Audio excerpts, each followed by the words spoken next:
Hold on a second. What's that noise? Is that a... Hello again. Welcome to My Winter Car. A game set in Finland. Finland, one of the countries ever created. It has a brilliant, vibrant culture of drinking, driving vehicles, drinking while driving vehicles, being a little autistic, pissing on the sauna, yummy sausages, rally racing, getting killed by rally race 8 million lakes, setting off fireworks in your own house, and of course, the brutal, unforgiving winter.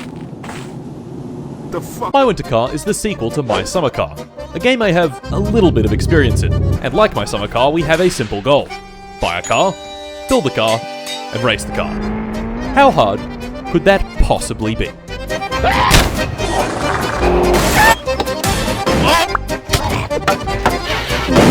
So, let us begin.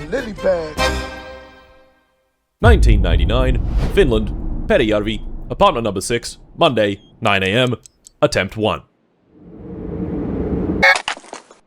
This is where I found myself a few weeks ago, when I launched My Winter Car, named myself the incredible, illustrious Glorbo, turned on permadeath, and began.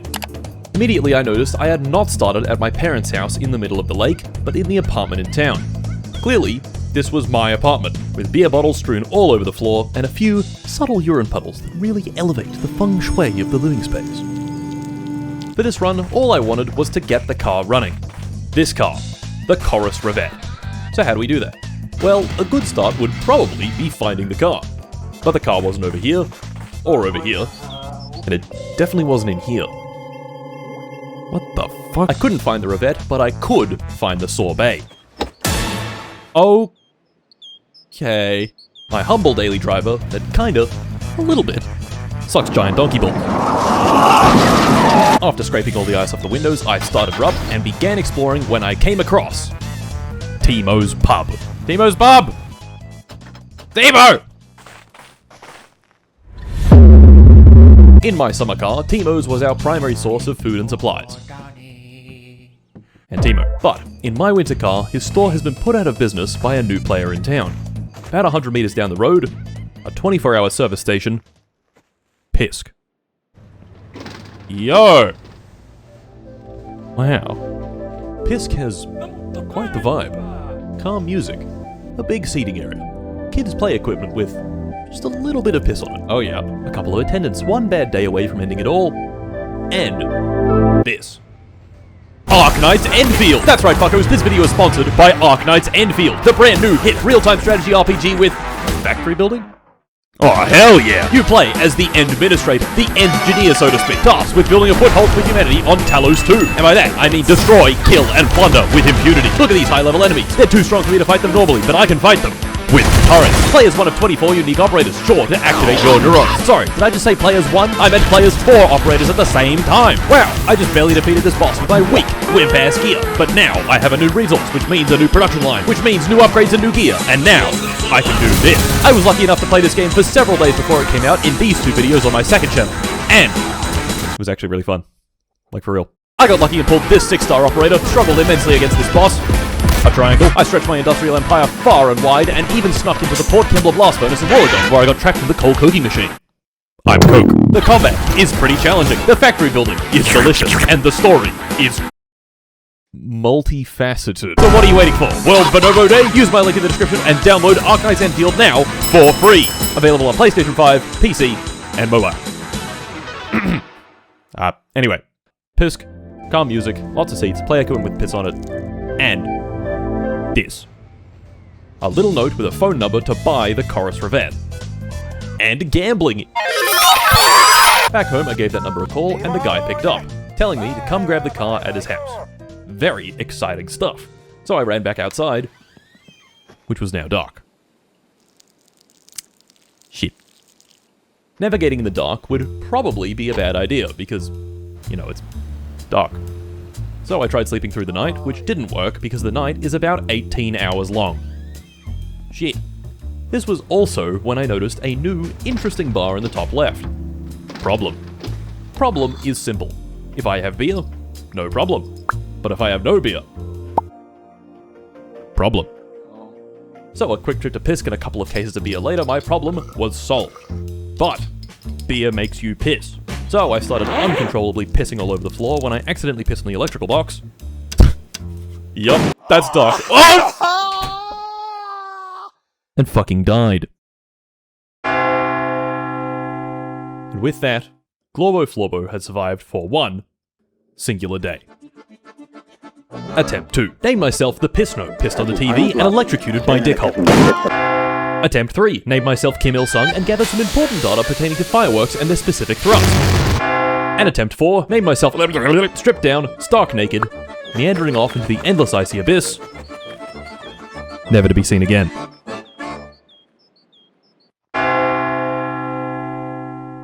Which leaves us at attempt 5. Lock in, fellas. It's car time. For this attempt, I named myself Florbo Glorbo, who bears no affiliation whatsoever to Glorbo Florbo and his regrettable misfortunes. I started this attempt with the usual visit to Busk, where I bought some sausages and beer and had a quick explore of the highway, when I saw this. Oh my fucking god! Kidnap. Kidnap. Abduct. Okay, let's get him in the back seat. Stop! No, don't do it! With my new friend acquired, it was time to grab that car. So, I drove to my parents' house in the center of the lake, grabbed the tractor, and made my way there. Let me turn on the radio.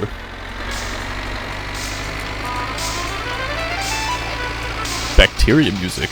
Once I arrived, I paid the 500 marks, listened to the guy yap for about 5 minutes straight. Take all this stuff. Shut up! Shut the fuck up! And the Chorus Revette was mine. Now all I had to do was a bit of high-impact sexual tractor violence, and the Revette was home. But we've got a problem. This is just the car's chassis. That's it. No engine, no suspension, no wheels, just this. If I wanted to get the car running, first I would need to find all the missing parts, and I would find them in here. This is a classifieds magazine. Think Craigslist or eBay, but analog.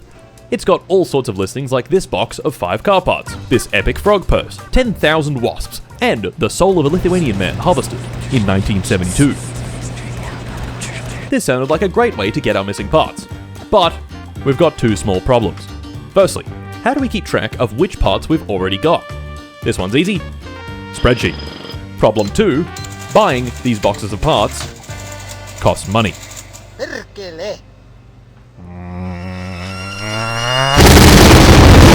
This gave us a new goal. Money. So how do we make money in Waimatakar? Well, we do tasks for people, and they pay us. My first money-making endeavor was becoming a mailman and delivering ads. Every few days, I'd receive a stack of ads, selling everything from sausages and beer, all the way up to foot jobs.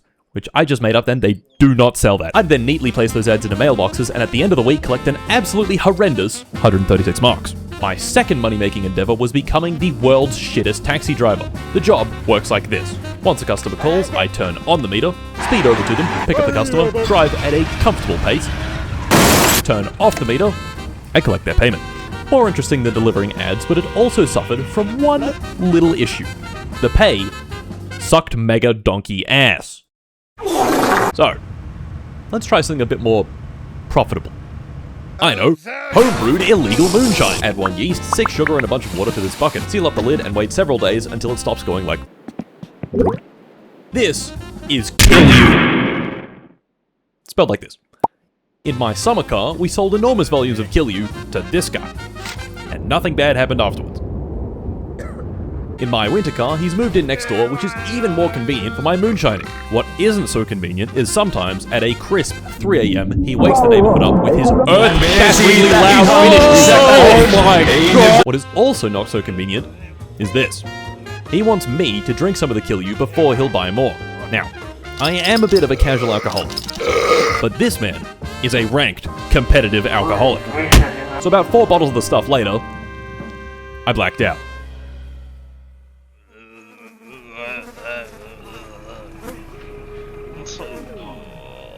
Maybe we should try something else. How about selling firewood? People need to heat their house, otherwise they freeze to death. Most people happen to think that this is a bad thing, so they're willing to pay quite a lot to have this not happen. In my summer car, this job was decent, but very tedious because every single log had to be manually cut and manually thrown into the trailer. My winter car does away with much of this tedium with this, the log splitter. back the tractor up to it, attach the drive shaft, crank up the throttle, and feed the hungry machine some tasty logs. Yummy! About 5 minutes later, the trailer was filled, so I reattached the tractor, made my delivery, and bam, $3,200. Does this guy ever shut the fuck up? That is more like it. A couple more firewood deliveries and we'd made some serious cash. Enough cash to call up some more numbers in the classifieds and take a whole bunch more part deliveries. Slowly but surely, the spreadsheet was filling out. But we had a new problem. Now that we'd delivered firewood to everyone we could, they didn't need any more. Damn. But they did need their poop sucked. This is the sewage truck. People call up asking for their poop tank to be sucked dry. We drive the truck over, drop in the tube, suck their poop, and they pay us 1,200 marks. Very solid job, but several poop sucks later, the poop truck was now full. In a perfect world, I would deal with the poop responsibly and get it treated at the waste treatment plant. But this is not a perfect world. The cheap option is to take a quick trip to my secret poop spot and dump it there. Well, it would have been the cheap option if some fucking bastard hadn't found my secret poop spot and reported my secret poop spot to the police. What part about secret poop spot do you not understand? Fuck you. Of course, I didn't find out I'd been reported until I got a fine in the mail. For 7,000 marks. Well, what do? We can't pay off the fine because we don't have enough money, and if I end up in jail, I will piss on the TV and kill myself. We could visit the factory in the outskirts of town and get a job, but I had one last trick up my sleeves. Remember how the taxi sucked mega donkey ass? Well, what if we did a little thing called fraud? The scheme is simple. Step 1. Wait for a valued customer to call our wonderful taxi company. Step 2. Take the call and inform the valued customer that you'll be right there. Step 3. Start the meter. Step 4. Wait. As time goes on, the meter goes up. Fill up your car, have a cigarette, eat a delicious burger, slap away your children's future. Step 5. It's been 2 days and the meter has reached over 10 grand. Congratulations. Step 6. Pick up the customer and take them to their destination. And Step 7. Gouge their fucking eyes out with a 10,000 mark taxi fare. He just hands it to me? Thank you and see you later. Print the receipt. There you go. Oh. So, let's get those parts. This was without a doubt the most tedious part of the car building process. I'd buy a classifieds magazine, call up some numbers, wait for them to pick up the phone, listen to them yap, and yap a little more, and yap even more, and a bit more, and some more, and still talking, and talking, and talking. The longest I've ever seen was a little over 5 fucking minutes of this guy yapping, brother, just shut the fuck up, please! Once the parts were ordered, I'd do my favorite thing in the world. Wait. And a few hours later, the parts would be mine, and the spreadsheet would look a little more green. Repeat that several times, and you get this. A garage full of bullshit, and a car finally ready to be built. Tomorrow. So I smoked a cheeky cigarette, and dozed off to a deep, deep sleep.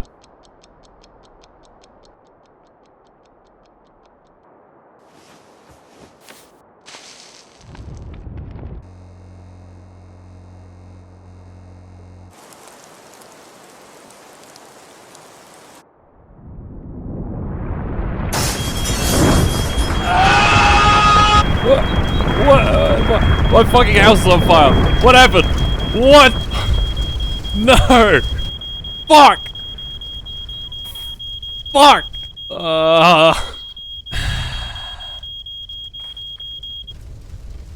Well, fuck. Luckily, the house fire only burns down the house and leaves the garage. It's just that, you know, the house burns down. So, there's no more house. Well, I guess it's car time. So, after a high-quality depression burger from Pisk, I got to work. First, I built the engine. Then the front suspension, the rear suspension, the wheels. I put the engine in, attached the gearbox and drive shaft, put in all that annoying shit in the engine bay. I bolted in the interior, I bolted on the exterior, filled the fluids, wired up everything, and within only a few hours the car was fully assembled. For once, something was easy in this game. All we had left to do was turn the key and start the car.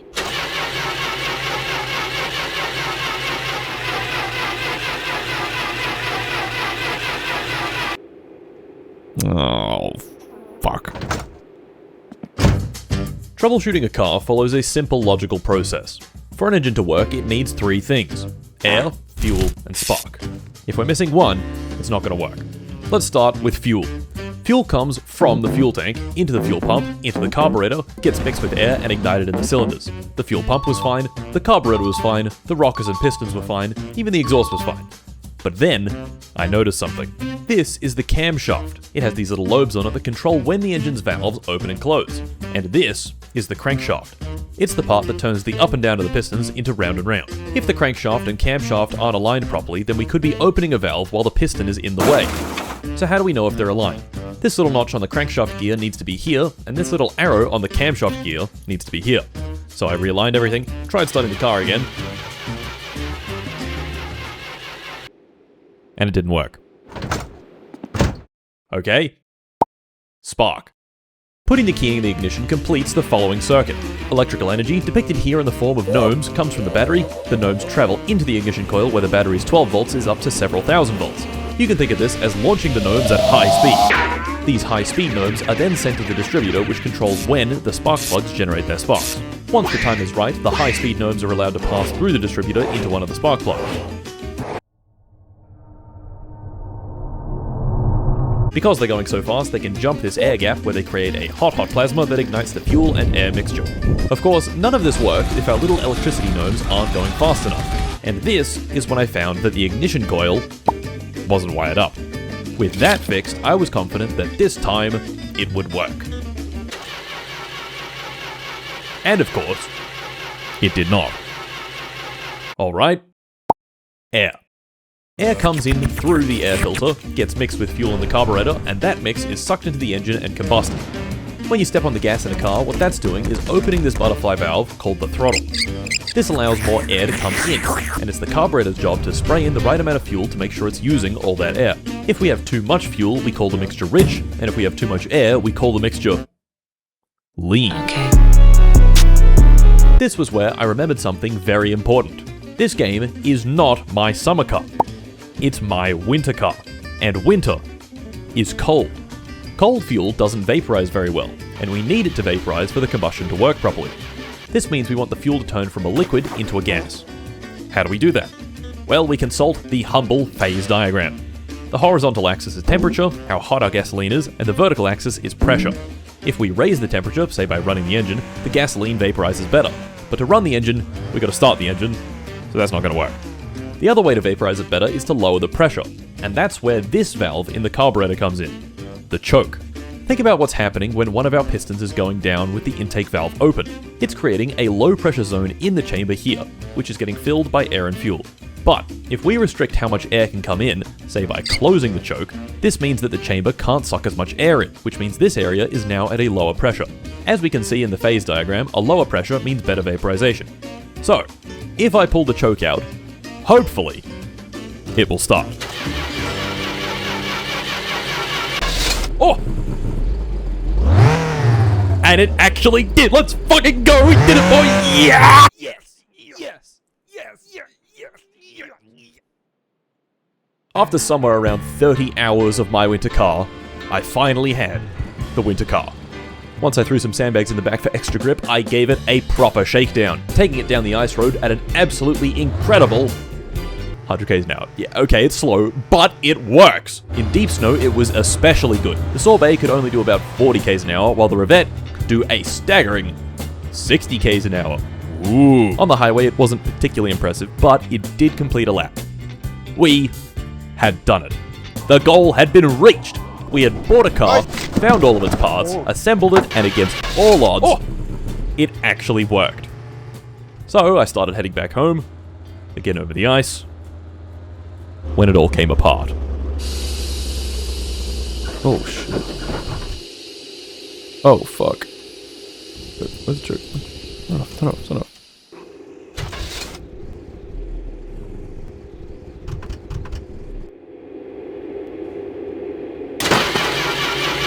Uh-oh. Look, just broke. So, this is a bit of a pickle. My car was not working. I'd foolishly forgotten my winter coat at home. It was dark. And I had a problem. I've been digitally brightening a lot of this video so you can actually see the game. But this is not what I was seeing. I was seeing this.